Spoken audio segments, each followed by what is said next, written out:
But yeah, just wanted to understand sort of your journey. Like how did you come to Perth?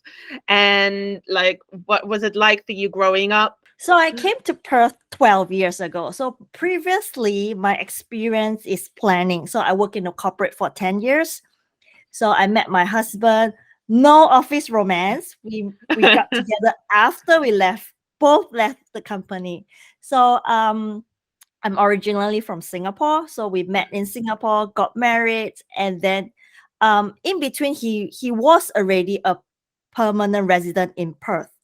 So and eventually he got his citizenship. So we are talking about whether to reside in Singapore or Perth. I decided to move to Perth. So when that happened, I was thinking, should I go back to corporate or be start a family? Yeah. So when we are looking at job opportunities, there's not much related to what I'm doing. So we started to start a family, and of course, 2 years later, my son was born. And again, we don't have informal support in Perth. So it's just myself, my Mason, and my husband Michael.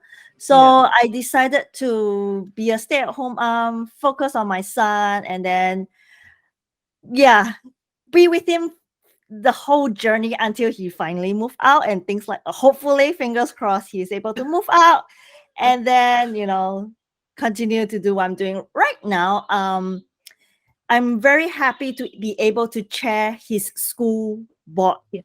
So Yeah. this is a very, very priceless opportunity for me, because when he started kindergarten, I was getting the reason why I was so active in school activities is because I don't grow up in Perth. So Mm. yeah, being involved really helps me with the curriculums, and get to know how the school is like. And I know it's very nervous for him, and especially nervous for me as well. First time mom, and then in the foreign country is just a way to get into the community. So being show up, being consistent, being active in school activity actually give me the confidence. But tell me about how would you define confidence for yourself? I want to say integrity. So to me, being confident is you are able to say things truthfully, even though it's a very unpopular opinion. Yeah. So I again feel like every time people wants to look confident, they want to look impressive, they will always say something that's politically correct. And because they are so worried that they will be not likable, and Yeah. again to the point, it compromise integrity.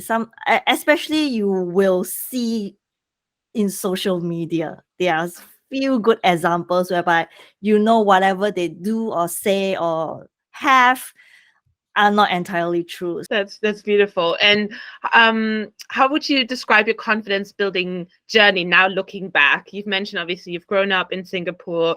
You made a Mm. decision to, and you were working in a sort of corporate world. You moved to Perth with your husband. Decided to have a child. Obviously, very different environment. Like, but like stay at home mom, like away from. Like in a different country, as you say, you have no support network. You're looking ahead for another at least 8 years probably that Mason Mhm. is a home, and sort of obviously found a very different calling here. So maybe unrelated to that, but I'm assuming very related to that. What do you feel was your confidence journey like?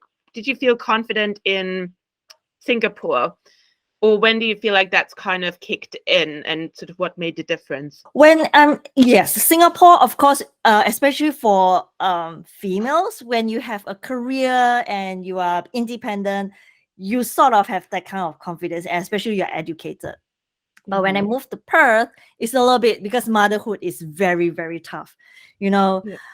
you have to deal with body image, you have to deal with parenting skills. It's really take a toll of my confidence. I feel no moms will stand up and say, I'm a good mom every day. I realized that you just need one success story to get your confidence going.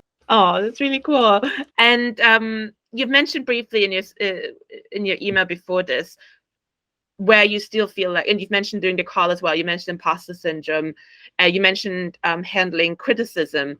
Is there, how would you sort of summarize your own aims for your confidence building journey going forward? I think from where I used to be is like a very low confident person, and now is a little bit more confident.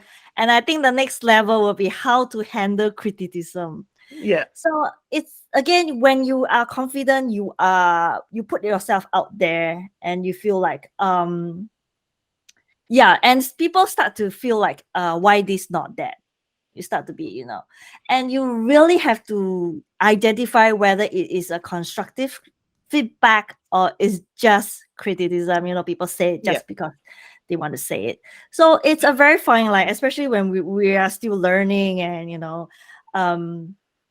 it's if it's just an opinion. I respect everybody has their own opinion. You can believe and say whatever you want, but if it becomes like if it becomes not helpful, it's not useful, not meaningful, then I still struggle to differentiate which one is which. So that is the thing that I want to eventually meet, is to able to handle criticism and able to identify which are really constructive feedback and which are the ones that is just malice.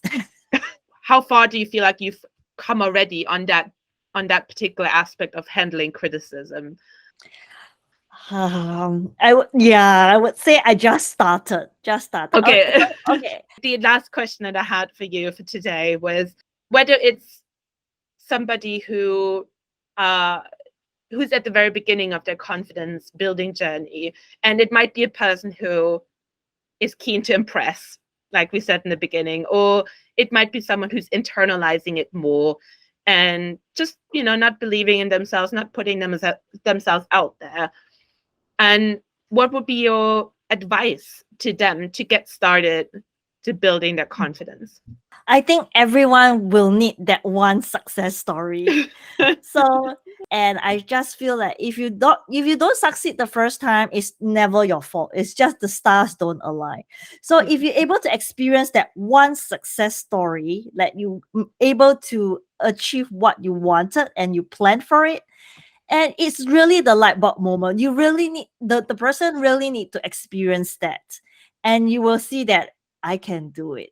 That is being confident. You see, if I shared with this story with my fellow peers as well. It's like, if you ask an Olympian, the athlete have been training for like 15 years, and you ask them, are you able to get gold this Olympic?